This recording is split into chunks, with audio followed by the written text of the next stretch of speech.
Мақомоти Тоҷикистон ба мардум тавсия додаанд ки зимни гузоштани арчаҳои солинавӣ эҳтиёт кунанд то рӯзи хурсандиашон ба фоҷиа табдил наёбад. Вазорати умури дохилӣ рӯзи 15 декабр тавсияномаи мутахассисони идораи оташнишониро нашр кард ки дар он омадааст бояд ҳар як фарди ҷумҳурӣ қоидаҳои бехатарӣ аз сӯхторро қатъиян риоя намояд.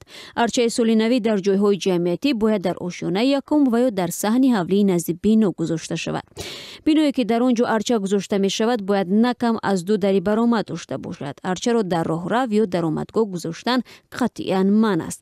Андозаи арча бояд тавре бошад ки шохаҳояш ба шифти хона нарасад ва аз девор камаш 1 метр дур истад.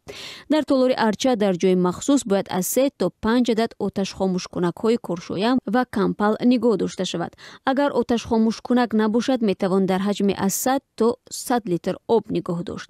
Дар Тоҷикистон ҳар сол рӯзи 31 декабр соли нави милодиро таҷлил мекунанд ва дар гузашта ҳодисаҳои оташ гирифтани арчаҳои солинавӣ ва сӯхтор дар натиҷаи оташбозӣ мушоҳида шудааст.